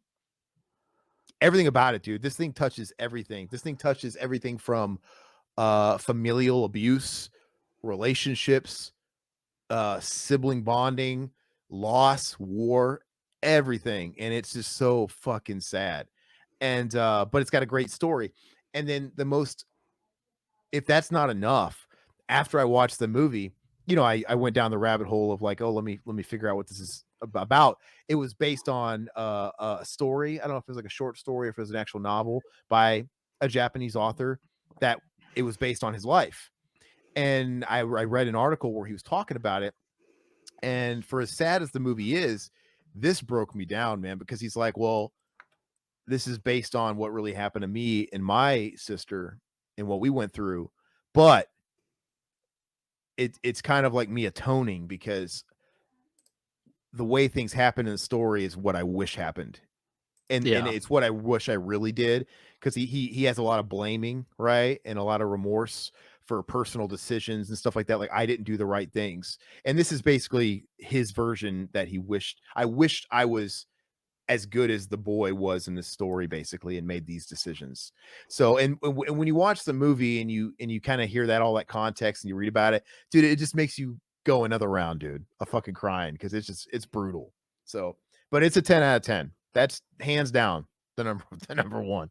So yeah, add that to your list, River. I don't see you adding it to a list. You really should. I don't know if you have this thing where you're against like Japanese animation, but if you can get used to Pixar movies because you watch that stuff with your kids, you can get used to Japanese animation. But like, these are adult movies, dude. I wouldn't watch that with your kids, because it's very, not that it's like graphic, but it's just adult themed, right? Well, they It's have. just Hold on. what. I lost you here. Okay, I found it. Okay. But yeah, I mean, you should watch some Ghibli stuff with your kids sometime. Yeah, All that. I'll watch it. I mean, it's subtitled then or what? Um, no, all the Ghibli stuff has dubs, because the Oh, Ghibli's okay. huge, man. Like, a lot of times they've been dubbed a couple of times over the years for English market, and the most modern dubs for all these movies have like big movie stars. They usually Gotcha. get big actors to play. So like any Ghibli movie you watch on HBO Max or whatever, you're gonna recognize voices in all of them. Yeah. Like, from Michael Keaton to Christian Bale to just everybody in between, seriously. But no, it's fantastic. And Ghibli's great because they make movies that your kids are gonna love, like My Neighbor Totoro, which is kind of like their mascot. That's great for kids. Kiki's Delivery Service is great, but it's very appropriate for kids. But then they got movies like Princess Mononoke, which is very adult themed, and that movie I just showed you, Graveyard of the Fireflies, that's an adult's movie, but it just happens to be animated. So, maybe that's not one for the kids. But anyway, all right. So we're going to go into honorable mention territory. Yep. How do you want to do it? Do you want to spitball these and just kind of Yeah, what do you want? I can throw one out and you can throw one out. Yeah, and we won't spend too long on them because No. remember these are honorable mentions. So go ahead and go with your first one. Honorable mention. I don't know if you ever seen this. Oh, dude, of course I've seen this. I love this You movie. got a hard on Forever, for yeah. Jamie Lee Curtis, dude. And Elijah Wood. And Elijah, And you got a hard on Moses. for Elijah, dude. Gross, dude. No, Get him Elijah right Wood between was the in eyes. all the good '90s flicks, man. I love Elijah Wolf. Wood, but no, I really like this movie, especially when I was a kid or whatever. So I Yeah, don't know. I love the ending or whatever, where he flies up and he's getting older and older and older, and then his old wife walks out, or his old fiance, and then she's old too, and then they embrace. Yeah, it's a solid movie. Yeah. I don't know. I think rating wise, a lot of people probably see this as very middle of the road type of forgettable movie, but I like it. I see that. I understand what they mean by that, but it's a good movie. I used to watch this on like Cinemax and stuff like that. The movie Yeah, I'm channels not back looking in the for day. Oscar movies. This the ones that affected me. And this was Mel when he was on top, man. But he didn't always yeah. have. Dude, I just watched Air America for the first time. That movie is shit. God. I've never seen it. I think it's like, what was that, 93, 92? I don't remember. And it's him and Robert Downey Jr. Great cast, a supporting cast. Actually, like a lot of great character actors too. But the movie sucks. Yeah. But I miss Mel. Yeah, so that's good. Go ahead and pull this one up for me. It's dude, this one could have made the list because honestly, I watched it recently and it brought a tear to my eye. But this Nicolas Cage Pig. Oh, okay.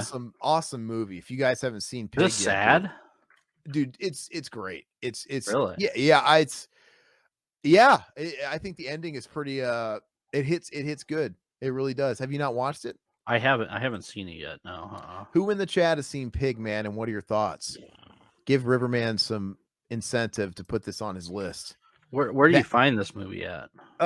It was on Hulu for the longest time, but this is the movie that kind of started the Nicolas Cage renaissance, right? Because he had been doing all these Nicolas Cage fucking movies. You've been seeing him do it for the longest time. Well, I think Mandy kind of started it because Mandy got some buzz. Yeah. People started talking about Mandy in the indie circles and the horror circles. And then he got Pig, which got a limited release in theaters. And I thought this was going to be like an Oscars dark horse last year. I thought he was going to come back and do a Mickey Rourke and just come back hard because this movie started getting so much buzz. And then off of this, he got that newer one that was in theaters, right? The Unbearable Weight of Massive Talent. So, but this movie's great. Yeah, and then Adrian says it was great too. He caught it in the theater. It's really good. It's super awesome. And Nicolas Cage is great. It's one of these things where we all know Nicolas Cage for being fucking crazy. Like you don't go full Nicolas Cage. Like he chews up all the scenery and he overacts in a great way. This is Nicolas Cage dialed back, where he's not saying that much. He's very minimal in his dialogue, and we're kind of watching him watch the story around him unfold. And yeah, I mean the premise is genius, and the title is genius. You got a movie called Pig. You look at the trailers, and it was like him, like, I'm trying to find my pig, and someone steals his pig. And it sounds silly.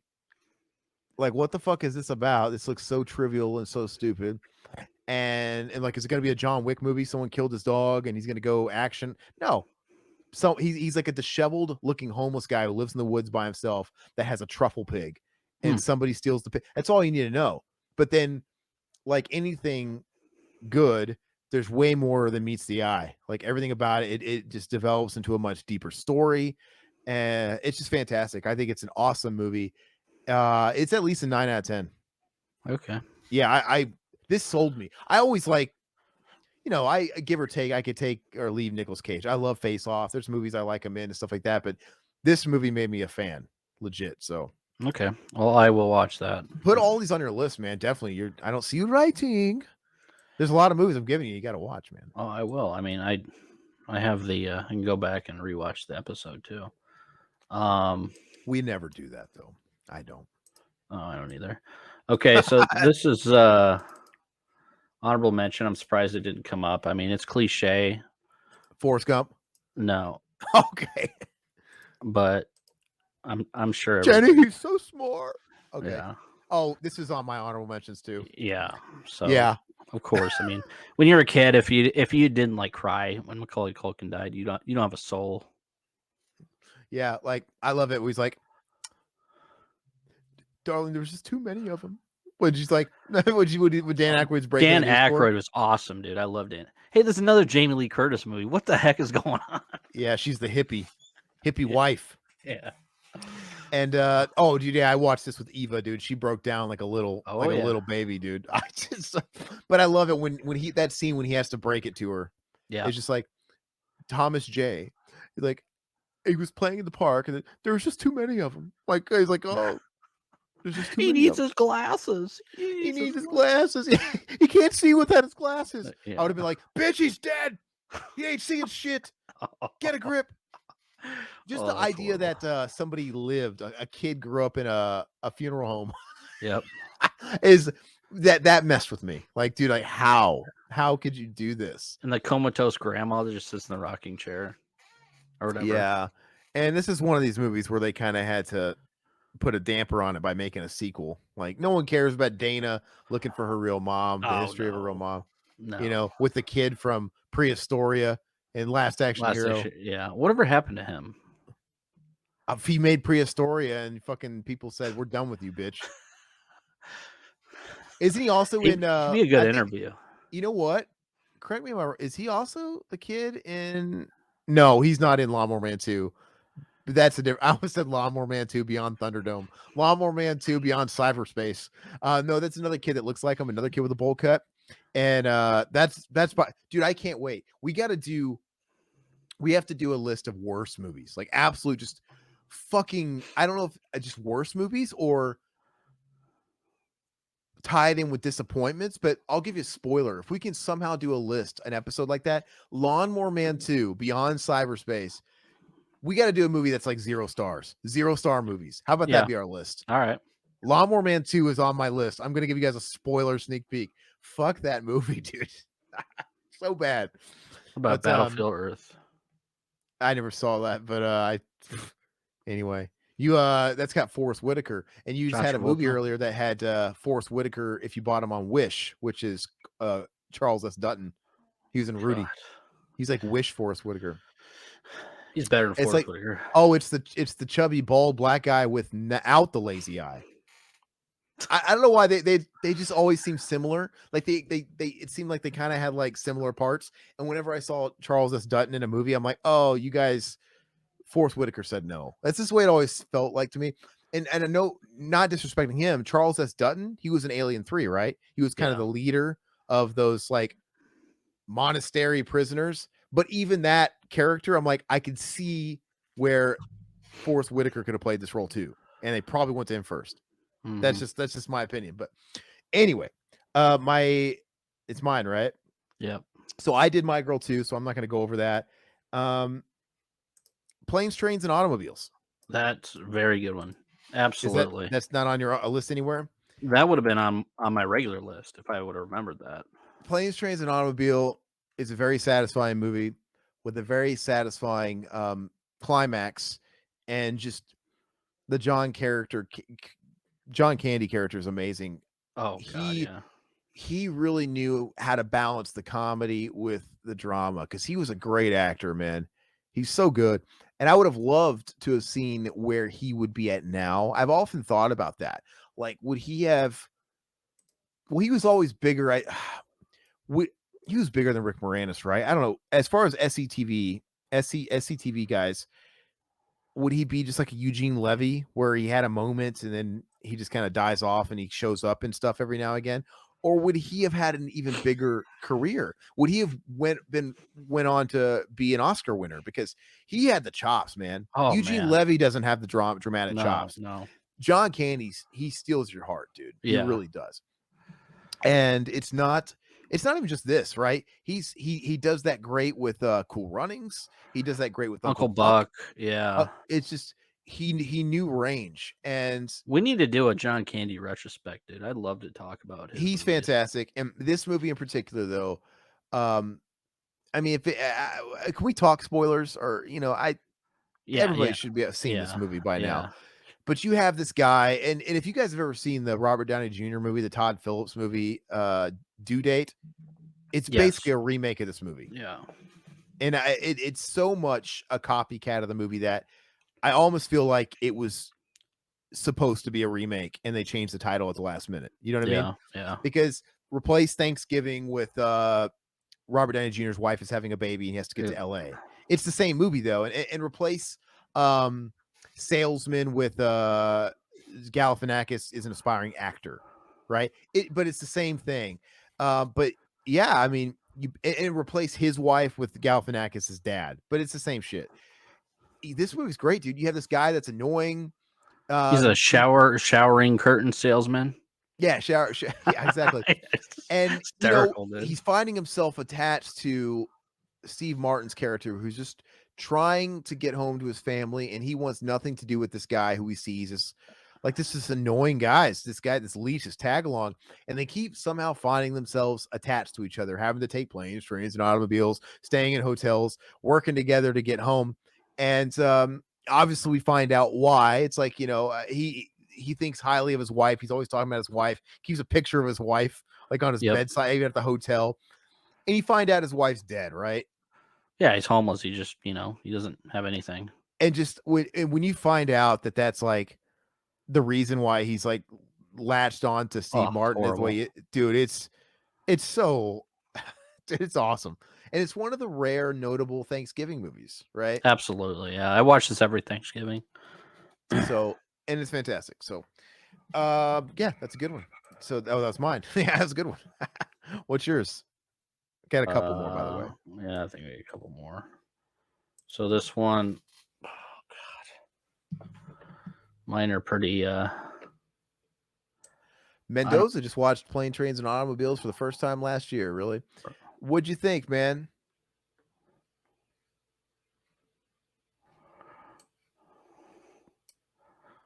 So, what's your next honorable mention? This is one that we talk about all the time. So, Man of the House. I'm waiting for you to say Man of the House. John Taylor Thomas, dude.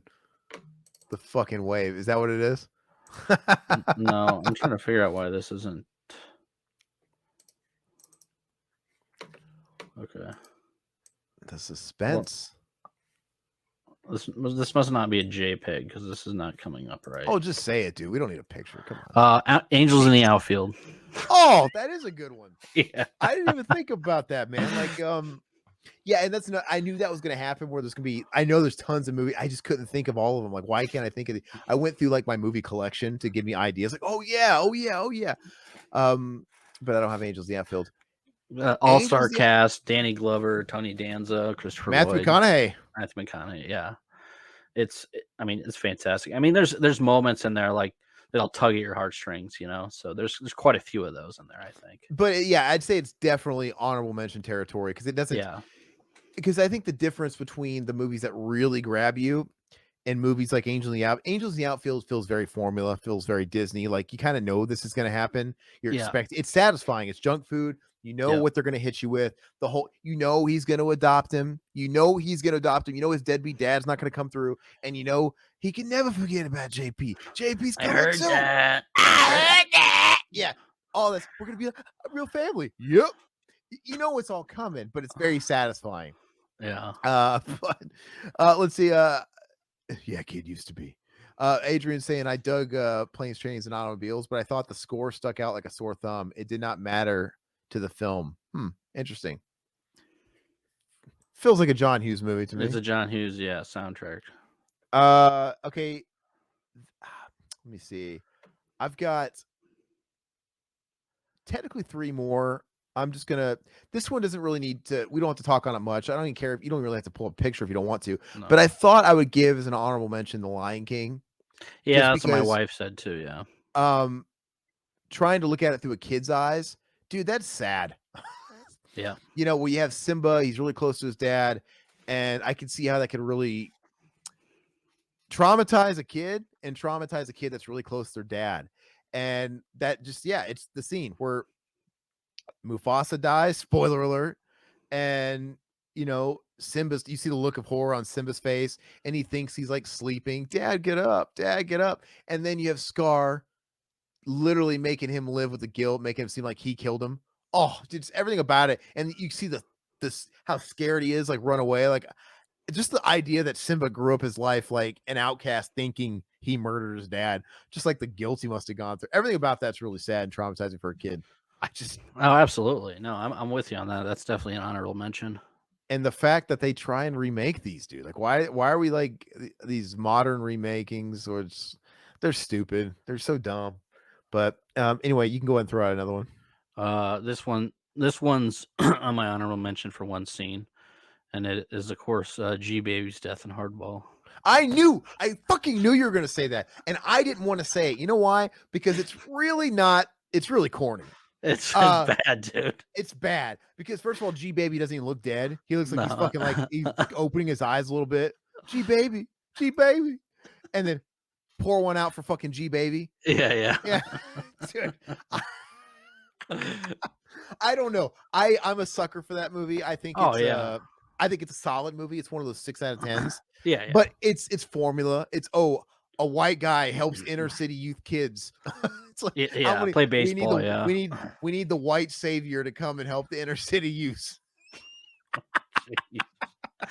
Well, He he's finds out he needs them just as much as they needed him. well, it's total knockoff of Mighty Ducks, of course.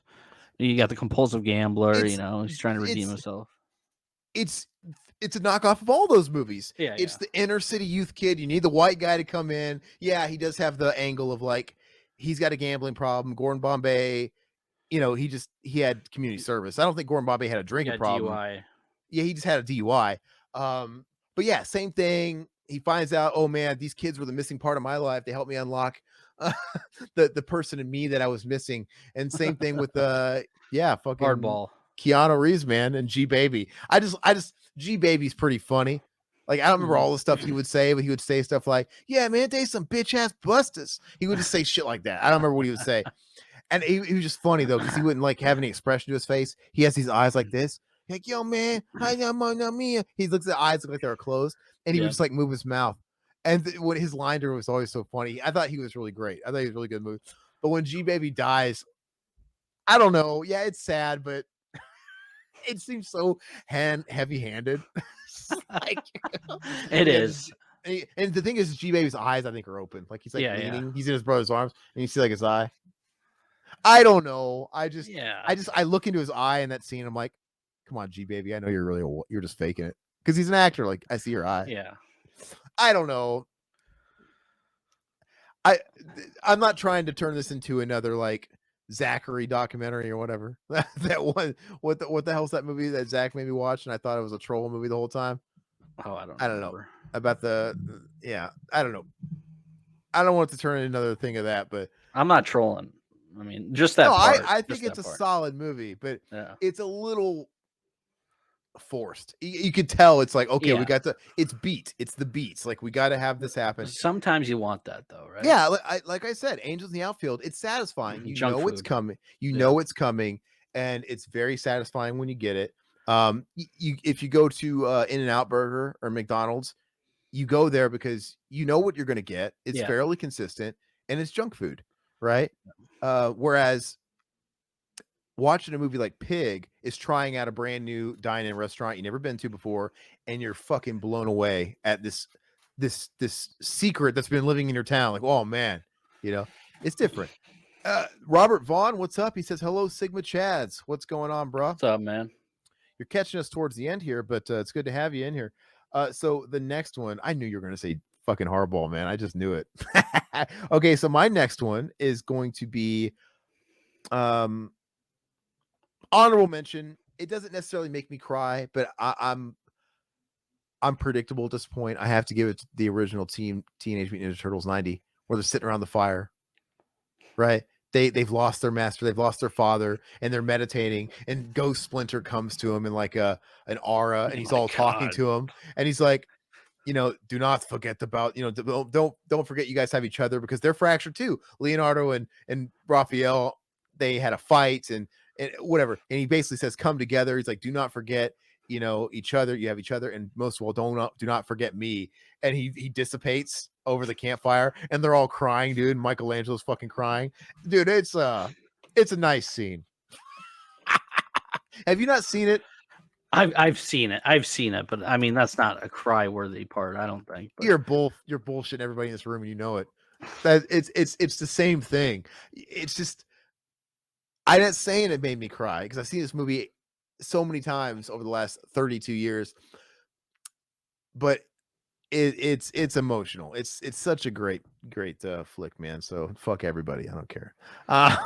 no, that's fine. I mean, yeah, I totally understand. It's Robert Vaughn, thank you for some positive stuff to say about TMNT. He says he loves the music in TMNT when Splinter is talking to Danny in the footlair. And you have no one to go to, Danny. All fathers care for their sons. I love it, dude. It's at the heart of it. It's a movie about a father and his sons, man. Can you see an angle? Can you see a theme with me? yeah. It's like I wanted a Master Splinter dad. All right, I said it. All right. Anyway, or a Keanu Reeves baseball coach, or Coach Bombay. I've taken. Okay, so you got any more?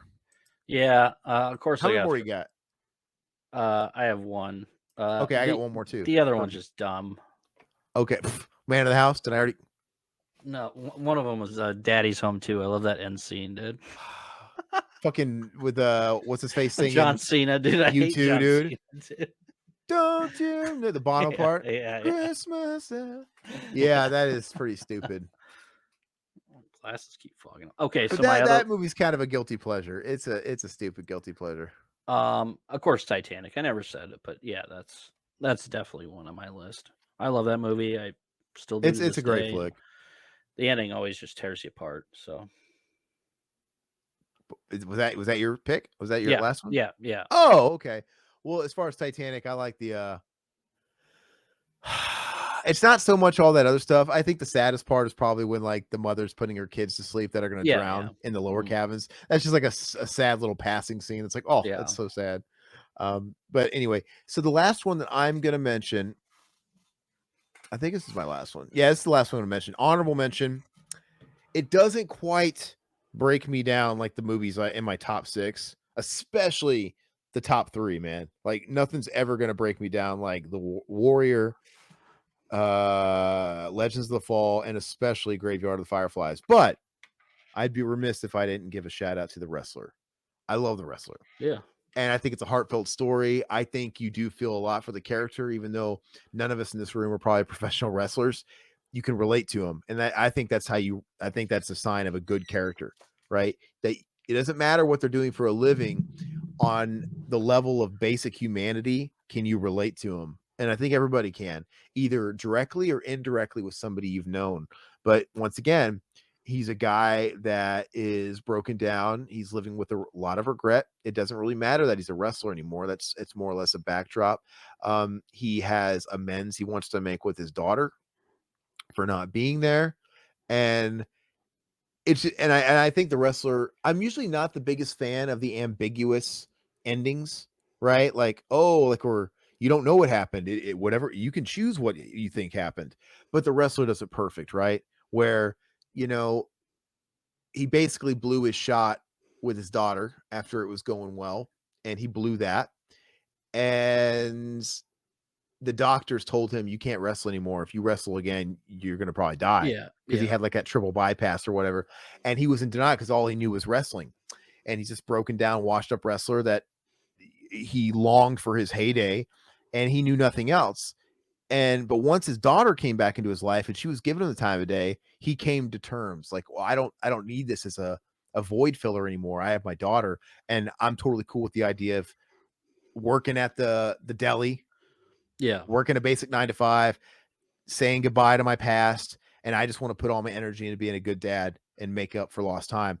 And then when that goes to shit, he fucking goes back into wrestling, and they're promoting that big match or whatever, that's kind of like local or whatever, and he has nothing left to lose, and he's gonna go wrestle, which obviously the doctor said that could kill you, and he's gonna go do his ram jam. He's Yep. at the top rope, and that whole scene where Marissa Tomei's chasing him when she finds out he's going to go to that match, and she's growing feelings for him, like but I think he feels like there's no hope for them or whatever, and he's just a lost cause. And it's that last scene where she catches him and she's begging him, and you got Guns N' Roses playing his intro music, Sweet Child of Mine, Yeah. and she's like, you don't have to do this, and he's like pointing out to the crowd like, this is what I have, and this is all I have. And he goes out there, and it ends with him jumping on the top rope and into the camera, and fades to black. Yep. Like, and it's just I think it's a perfect ending. I can't think of many endings that are much better than that, to be honest with you. So No, that's a great movie.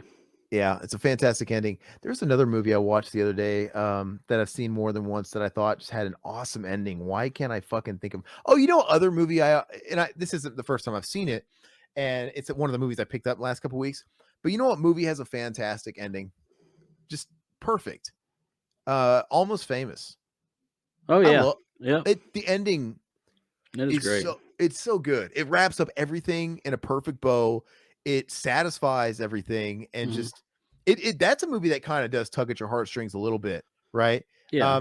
And not cry or anything like that, but it's a really sweet sentiment, right? Like, when the guitar player gets redirected to the journalist house and whatever. And I don't know, it's kind of like they had this really cool like older brother, little brother vibe, and he fucked them over, and they got to make it right, and it had a happy ending, and I love it. So, but that's a really good ending. So that's kind of our flicks, man. Anybody in the chat before we wrap up? Does anybody have any other suggestions that we might have missed? Because I bet you there's a million that I just Oh couldn't think yeah. of.